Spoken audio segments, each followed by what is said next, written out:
That's what you are.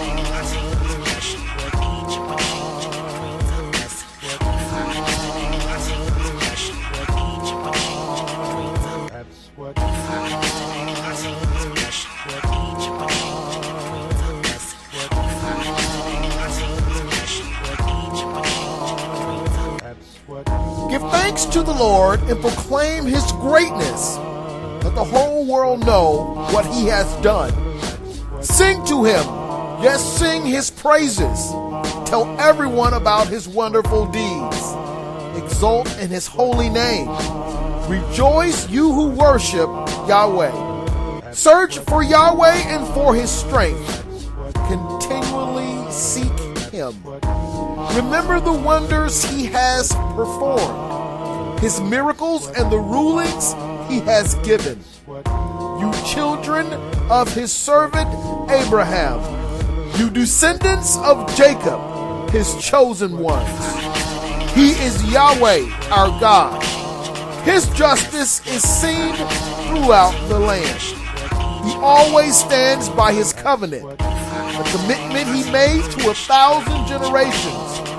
This is the covenant he made with Abraham, and the oath he swore to Isaac. He confirmed it to Jacob as a decree, and to the people of Israel as a never-ending covenant. I will give you the land of Canaan as your special possession. He said this when they were few in number, a tiny group of strangers in Canaan. They wandered from nation to nation, from one kingdom to another. Yet he did not let anyone oppress them. He warned kings on their behalf. Do not touch my chosen people, and do not hurt my prophets. He called for a famine on the land of Canaan, cutting off its food supply. Then he sent someone to Egypt ahead of them, Joseph, who was sold as a slave. They bruised his feet with fetters and placed his neck in an iron collar until the time came to fulfill his dream. Yahweh tested Joseph's character. Then Pharaoh sent for him and set him free. The ruler of the nation opened his prison door. Joseph was put in charge of all the king's household. He became ruler over all the king's possessions. He could instruct the king's aides as he pleased and teach the king's advisors. Then Israel arrived in Egypt. Jacob lived as a foreigner in the land of Ham. And Yahweh multiplied the people of Israel until they became too mighty for their enemies. Then he turned the Egyptians against the Israelites, and they plotted against Yahweh's servants.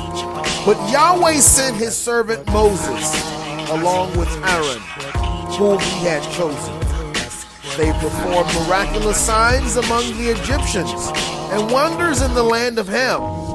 Yahweh blanketed Egypt in darkness, for they had defied his commands to let his people go. He turned their water into blood, poisoning all the fish. Then frogs overran the land and even invaded the king's bedrooms.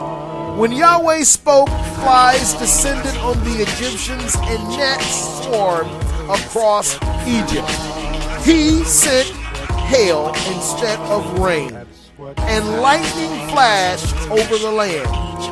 He ruined their grapevines and fig trees and shattered all the trees.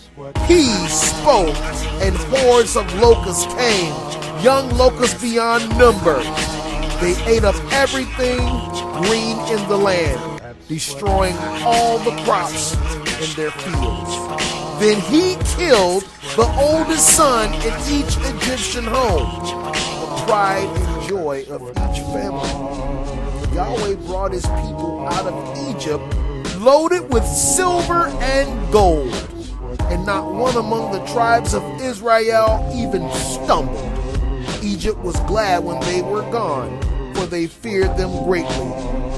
Yahweh spread a cloud above them as a covering, and gave them a great fire to light the darkness. They asked for meat, and he sent them quail. He satisfied their hunger with manna, bread from heaven. He split open a rock, and water gushed out, to form a river through the dry wasteland. For he remembered the sacred promise to his servant Abraham. So he brought his people out of Egypt with joy, his chosen ones with rejoicing. He gave his people the lands of pagan nations, and they harvested crops that others had planted. All this happened so they would follow his decrees and obey his instructions. Praise Yahweh.